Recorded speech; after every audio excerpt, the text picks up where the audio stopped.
Okay. Um, Obviously, took a look at the film. I told you I was going to do that. We did some good things. Still concerned about our defensive efficiency watching the game. Give Michigan a lot of credit. They're a great offensive team. But we still have to find a way to slow opponents down better than we did the other day. We're fortunate. We executed pretty well on offense, and we shot a high percentage. One of our higher ones in Big Ten games for, I don't know, someone listened a while, I don't know what that, that's the years or number or whatever. Can you count on shooting 64% every night in this league? Probably not going to happen a lot, so we've got to continue to hone in on our defense. I thought we took a step in the right direction in the second half. We were a little bit better, but guys know that's on my mind. It's certainly on their minds. We're talking a lot about it. We understand for us to continue to move forward and get better and grow, we've got to defend better and more consistently. Yesterday, a quick turnaround. I thought we played really hard Wednesday. So yesterday we had a weight lift, did some dynamic movement stuff with Fletch to get our bodies right, and started our mental preparation for Maryland. Today we'll do a little bit more physically as well as mentally. But it's the time of year where you got 2 days in between the games and they come fast, and I want to make sure we're mentally and physically ready to play tomorrow at 5 o'clock. So it's always on our minds to kind of take care of their bodies and minds. They gave good effort the other night. We just need to continue to have a little bit more edge to us defensively, execute a little bit better on that end. Questions? John, any update on DJ Williams? Yeah, he's back at practice today. So excited to have him back. Did you have conversations with him? I have conversations with my players a lot, often. So I know what's going on with all of them. That's my job. I love those guys. So had a lot of conversations with him and others over the last week. I'm just saying specifically to what you guys. Yeah, I'm not going to address it any further. As I said the other day, it's personal. So I'm sensitive to that. And if it's personal to him, then it's personal to me. It's going to stay that way. He available, John? He is. Yeah, he's available. This is the first time you've played. Excuse me. This is the first time you've played somebody a second time here now.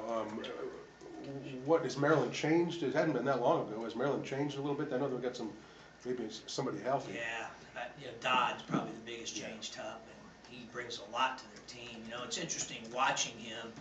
He reminds me a lot defensively and rebounding, Tup, as Nana did. Really? His effort, his shot blocking. I don't know what his numbers were the other night. DB can look them up for you, but he had several. They had 8 shot blocks as a team in the first half against Indiana. The bulk of them were by him. He's just really great at the rim defensively. He plays with a lot of energy on the glass. He's an older guy. I really am, as we've prepared here for game 2, knowing that he was playing, I've really appreciated. He gave me flashbacks of the big fella. Watching him play, obviously I got a lot of respect for Nana. I have a lot of respect for Dodd. John, defensively, the dribble drive, it seems like you guys are really struggling with that. Just what do you see? What do you need more out of, Just got to keep it front more. I wish it was tricky, Jeremy, or fancy, or some formula, or we got to do a better job of keeping the ball in front. I showed him clips. It's not Princeton offense concept or back screens or actions or something. You got to sit down and keep the ball in front. I know we've got our guys' attention here, especially over the last week, and they're working at it, but we've got to be better there.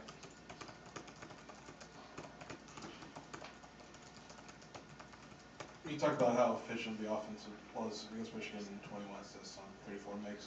How much of that maybe was because of Tijon's presence? I mean, it seemed like it flowed better when he certainly helped. Yeah, great point. He certainly helped. He had 8 assists. Obviously, a couple of passes. He just made the right read. And then there was a couple of them I watched after the game where I had to rewind it again and be like, how in the world did he see that? That was 20 feet behind him. He saw him tag. So yeah, he has a gift with that for sure, and he's still a work in progress. And consistency now comes into play for a young fella. And we've talked a lot about that with him and having the right mindset. He's a pretty tough kid, continuing to get better. He's up watching film in the office yesterday. working to continue to understand our defense better. As I said, obviously that's the hot topic right now. We've got to continue to get better there, and he cares. He's learning and he's getting better.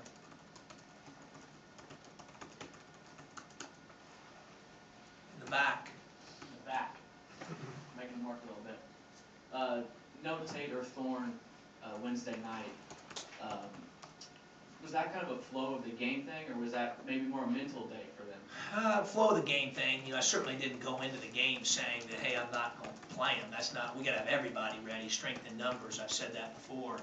I just felt like based on matchups and based on how well the guys were playing, with Mike, and then obviously kind of the same thing with Tijon, played that well. I felt like he had earned the opportunity to be in the rotation a little bit earlier. Wasn't necessarily anything that Jay had done. Jay's played his role very, very well. We're going to need him, moving forward. We got a lot of games left, and the other day was one game. And it's no different. I said the other day, we got off to a bad start 2 games ago, and you can choose to say, well, that's the end-all be-all. Just relax, okay? We got to figure that out. And then you come back and we play as well as the other day, then you'd say, well, that's who you are all the time. We haven't proven that yet. So let's deep breath here. Let's stay somewhere in the middle and keep working to get better and control what we can control every day. See if we can continue to play more consistently on offense, which we have. I really like what we're going there. And defensively, we've got to get better. So we all know that. We've got to work really hard to continue to improve on that end. Coach, you talked about consistency with the freshmen, been around a lot of different guys over the years. Maybe what is the biggest challenge when it comes to that with those specific guys? Just a lack of experience, Derek. Nothing they really can control. Just trying to tell them, things go well for you in one game, then you play 2 or 3 days later, you just can't show up and expect it to be the same. You have to prepare. You have to have a will to prepare that matches your will to win on a game night. Those guys have done that. I just want to continue to remind them that's our job, that's important. And obviously in the day and age that we live in, and I'm happy for them. With you guys doing the job that you have to do, writing that played as well as they did, and they did. Can you at times digest that a little bit more than maybe a vet would, and humility, and that's where we got to help them. And both those guys are pretty humble guys to begin with, but just making sure we stay, as I mentioned, with the games from game to game, somewhere in the middle. You got to stay in the middle. Just stay in the middle, do what we do, try to do it as well as we can and consistently as well as we can.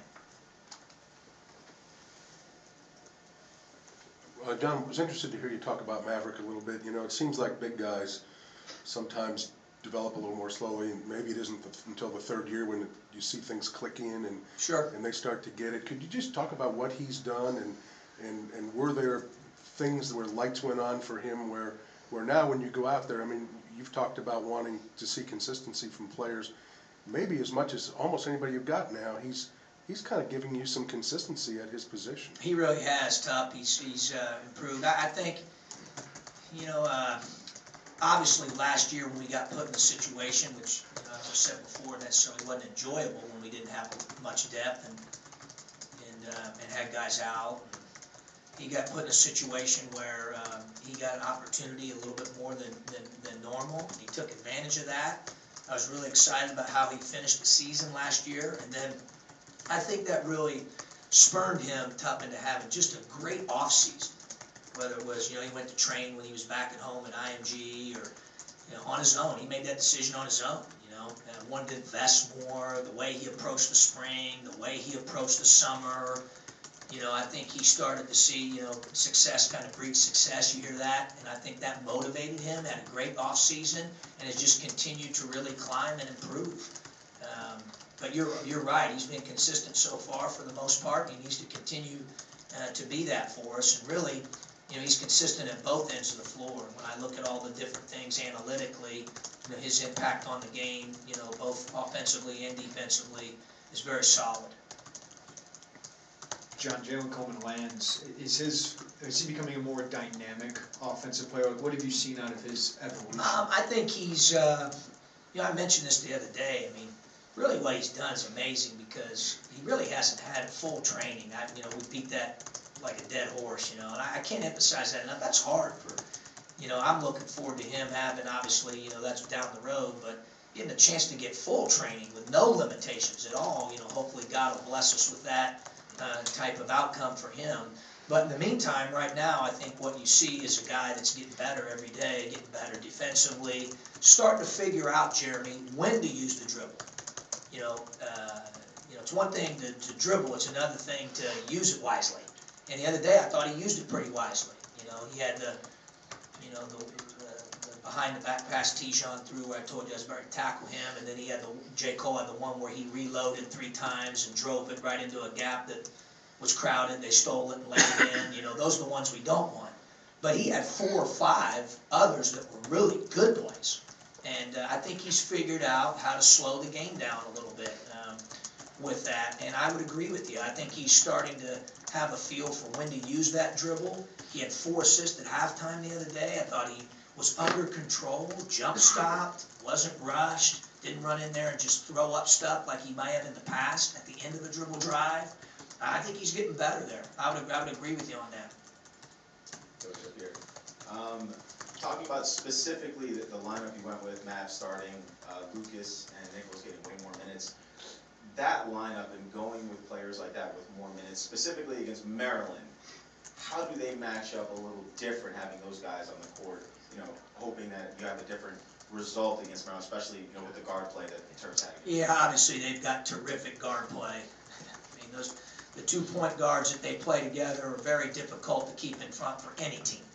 Okay, I've watched a ton of they're very good. They make good decisions. They get in the lane. They can make others better. They can score the ball.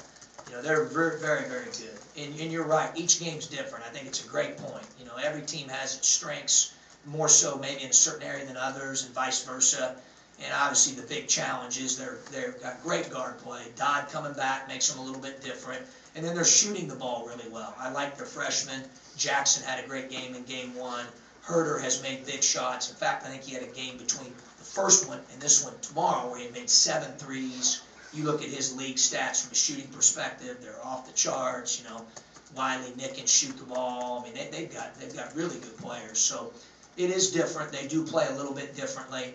It really starts with those 2 guards, and our guys are aware of that. Each game plan is different, for every team. We talked about that the other day. Guys did a good job executing what we wanted to get done the other day.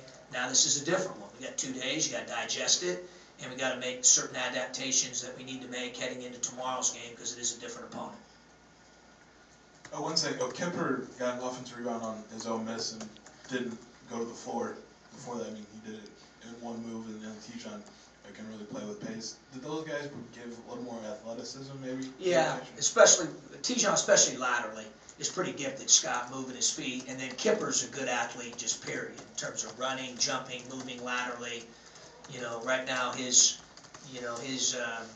ability to continue to get better, I think, has been as pronounced as Jeremy was referring to J. Cole. I think that's happening with J. Cole. I think it's happening with Kipper. Now obviously we shot it really well the other day. I mentioned kind of seriously yet facetiously after the game. He did have 3 or 4 plays that he ran, low when it was supposed to be high and down when it was supposed to be up, and so we got to figure that out. We can't do that. He knows that. He's been working really hard to learn and grasp the system, and he cares. And we'll continue to work with them. But I can live with that stuff when you play the type of effort he played with the other day on the glass. He dove on loose balls at Indiana. He defended the ball. He plays with great energy and enthusiasm, inspiring energy and enthusiasm, and that can be contagious, and in the meantime, we got to help him clean up a few things.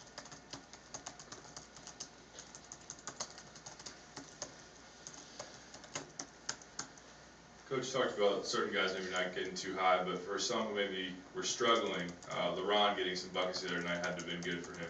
Yeah, it was good, and they were good shots he took. Took a couple wild ones, but for the most part, Derek, they were pretty good ones, and he knocked them in. That was great. But I've always told him, like, his energy, his enthusiasm he plays with, the motor he plays with on a daily basis is inspiring for his teammates and the coaches. So just that alone, whether he makes a shot or not, is a game changer. Then you add his rebounding. You look at the Ohio State game, I don't know what he shot, but it wasn't great. But he had 15 rebounds.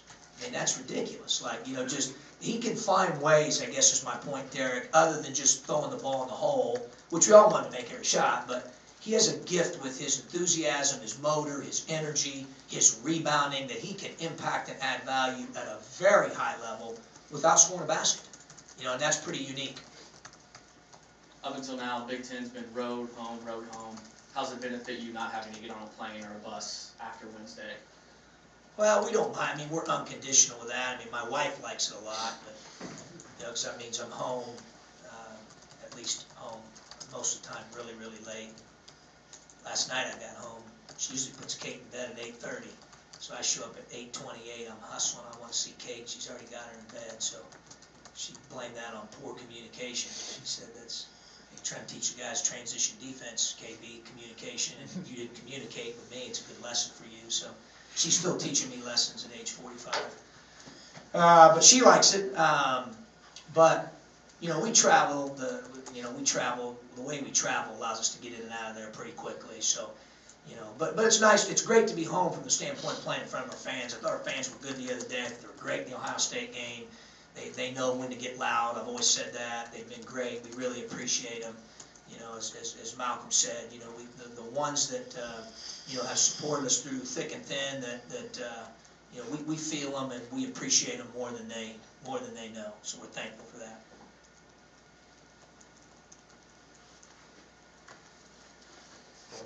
Anything else? Phone lines?